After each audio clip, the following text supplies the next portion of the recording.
Le journal de 13h30 à la une de l'actualité, renforcement des voyages terrestres et ferroviaires. Le ministère des Transports met en place un programme exceptionnel pour Eid al-Fitr. Toujours à l'occasion de Eid al-Fitr, les usagers de la route sont appelés à la vigilance et au respect du code de la route. Il ne fera pas beau les jours de l'Aïd, pluie, vent et baisse des températures sont attendus. Ouverture ce soir de 131 bureaux de poste pour faciliter les transactions financières et postales durant les derniers jours de Ramadan. Le ministre des Affaires étrangères à Madrid, il rencontre la communauté tunisienne en Espagne. Dans le monde, Liban, première frappe israélienne sur la banlieue sud de Beyrouth depuis le cessez-le-feu. Bonjour, dans le cadre des préparatifs de Eid al-Fitr, le ministère des Transports a lancé à partir d'aujourd'hui un programme exceptionnel de transport qui se poursuivra jusqu'au lundi 7 avril. Ce dispositif a été mis en place en coordination avec les compagnies nationales et régionales de transport terrestre ainsi que les professionnels du transport public non régulier. Les entreprises publiques de transport routier ont été autorisées à assurer des trajets supplémentaires sur l'ensemble de leur ligne en fonction de la demande. Au total, 8600 voyages seront programmés dans 1900 trajets supplémentaires, soit une augmentation de 28% par rapport à l'offre habituelle. Et les usagers de la route sont appelés à la vigilance pendant leur déplacement à l'occasion des vacances de l'Aïd. L'association tunisienne de la prévention routière, consciente de la gravité de l'augmentation du nombre d'accidents en Tunisie, leur rappelle quelques règles à respecter pour éviter les risques d'accidents. Monda Jafoura de la TPR au micro de la Jebel Ahmara. Quand on va faire des grandes distances, il faut surveiller au départ le niveau d'huile des moteurs, l'existence de l'eau dans le radiateur, mais aussi il faut voir les hauts, et voir s'il n'y a pas quelque chose qui est détaché parce que ça fait un risque supplémentaire de faire un accident. Vu qu'il y a un grand nombre de voitures sur la route, il faut y aller tout doucement et surtout laisser l'espace entre deux voitures. Il ne faut jamais se coller à une voiture ou à un camion. Il faut y aller tout doucement, sur 90 km à l'heure, c'est le maximum qu'on puisse faire. Nous avons des personnes qu'on transporte avec nous pour protéger leur vie et votre vie. Il faut y aller tout doucement et éviter de répondre au téléphone. Il faut éviter de s'énerver, absolument, et de rouler à petite vitesse lors de la pluie. Sinon, quand on veut faire un frein sec de façon inopinée, on risque de faire un accident qui peut être grave et qui peut engendrer des lésions et des pertes matérielles et humaines importantes. Malheureusement, il ne fera pas beau les jours de l'Aïd. L'Institut national de la météorologie a publié ses prévisions pour la période allant du 28 au 1er avril 2025, coïncidant avec la fête de Eid el-Fitr. La météo s'annonce donc instable avec des averses, une baisse des températures et des vents forts. Le ciel sera très nuageux avec des averses éparses sur les régions côtières du nord, localement orageuses à l'extrême nord. Les pluies s'étendront dans l'après-midi au centre et au sud-est, accompagnées de chutes de grêle. Les températures seront comprises entre 13 et 18 degrés au nord et sur les hauteurs et 20 à 25 degrés ailleurs à partir de cet après-midi. Le mufti de la République tunisienne Hicham Ben Ahmed a affirmé que l'annonce de la date de Eid el-Fitr relève exclusivement des compétences du Diwan el-Ifta. Dans une déclaration à la radio nationale ce vendredi, le mufti a précisé que le Diwan mène un travail scientifique approfondi en coordination avec des experts en astronomie et en observation religieuse. Il a également souligné la tenue régulière de réunions avec des ingénieurs et des spécialistes afin d'harmoniser la vision scientifique astronomique avec les principes religieux de l'observation lunaire. C'est une semaine de labeur et d'activité intense qui anime les boulangers dans la région du Nord-Ouest où les familles s'emploient à préparer les traditionnels gâteaux de l'Aïd.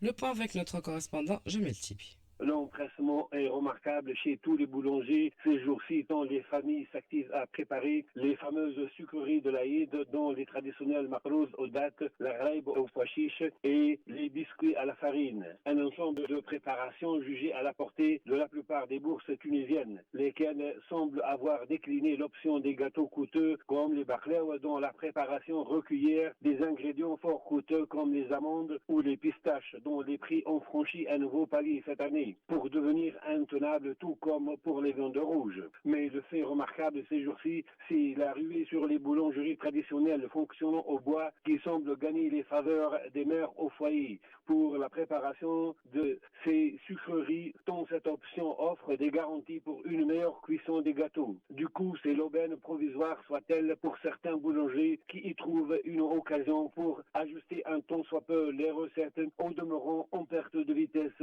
hors période de fête. Et toujours à l'occasion de Eid el-Fitr, pour faciliter les transactions financières et postales durant cette dernière semaine de Ramadan et les jours de l'Eid, 131 bureaux de poste répartis à travers le pays accueilleront exceptionnellement le public ce soir de 20h30 à 23h30. L'annonce a été faite par la Poste tunisienne qui souligne que cette mesure vise à offrir un meilleur service aux citoyens pendant cette période d'intense activité économique et de préparation pour Eid el-Fitr.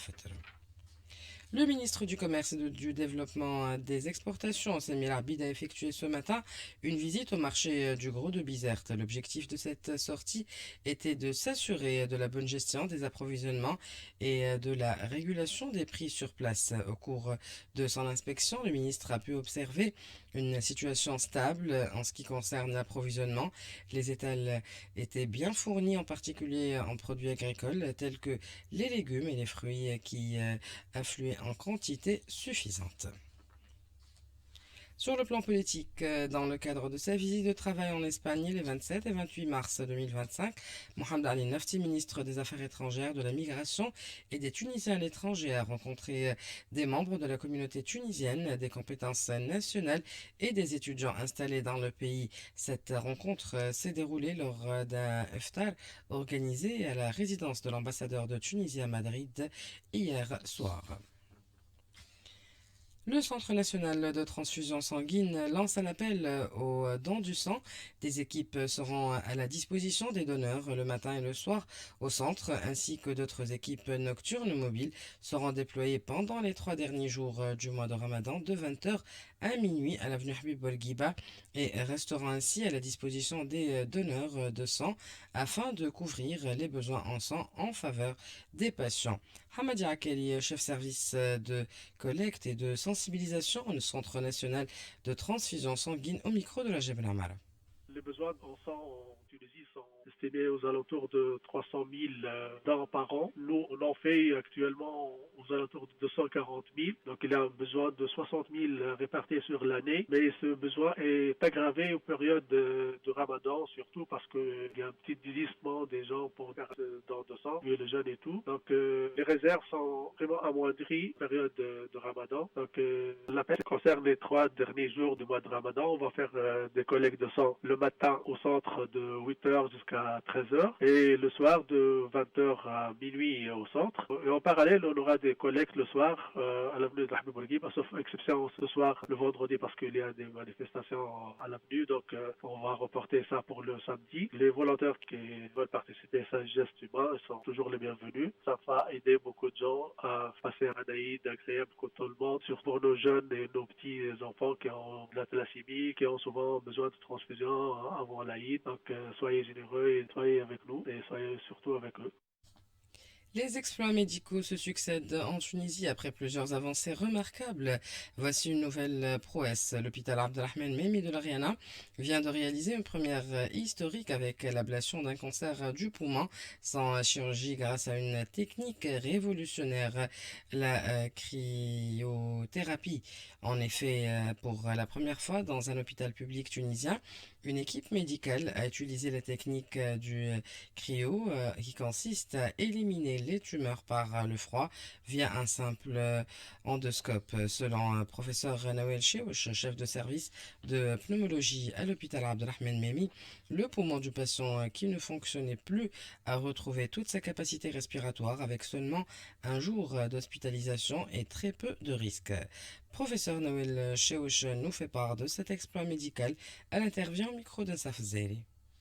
La nouvelle technique qu'on a mise en place, c'est la cryo-debulking. C'est le fait d'aller réséquer une partie de la tumeur qui est à l'origine d'une sténose des voies aériennes supérieures, notamment la trachée et les branches souches. Généralement, c'est des patients qui sont dyspnées, qui ont une difficulté respiratoire. Et si on n'intervient pas dans ces situations-là, le malade peut évoluer vers la détresse respiratoire et l'asphyxie. Et donc, c'est le fait d'aller, par l'effet du froid, par voie endoscopique, endobronchique, aller faire une ablation de la tumeur. C'est pas une résection totale, c'est une ablation de la partie endotrachéale de la tumeur pour justement libérer la trachée et les voies aériennes et permettre une respiration normale et par la suite compléter la prise en charge du cancer ou de la tumeur. Donc cette technique, elle est disponible dans le secteur privé, mais malheureusement, elle n'est pas disponible dans le secteur public pendant longtemps et c'est une première dans les hôpitaux publics en Tunisie.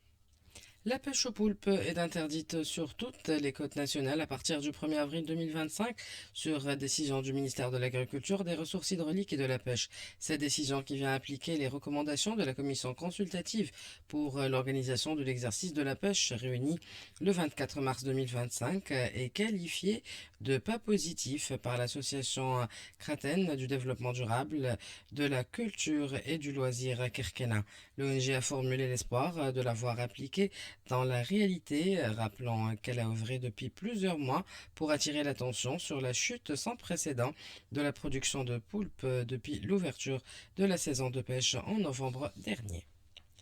Dans l'actualité internationale, une frappe israélienne a visé ce vendredi un quartier résidentiel de la banlieue sud de Beyrouth pour la première fois depuis l'entrée en vigueur d'un cessez-le-feu le 27 novembre entre le Hezbollah et Israël, a annoncé l'agence nationale d'information. La frappe sur un quartier densément peuplé et abritant des écoles est intervenue peu après un appel de l'armée israélienne à évacuer un secteur qui a suivi le tir non revendiqué de roquettes sur Israël plus tôt dans la matinée. Environ 20 personnes sont mortes dans un grand hôpital de la capitale de la Birmanie après le violent séisme qui a frappé ce vendredi à la mi-journée le pays, entraînant des dégâts considérables, a déclaré un médecin.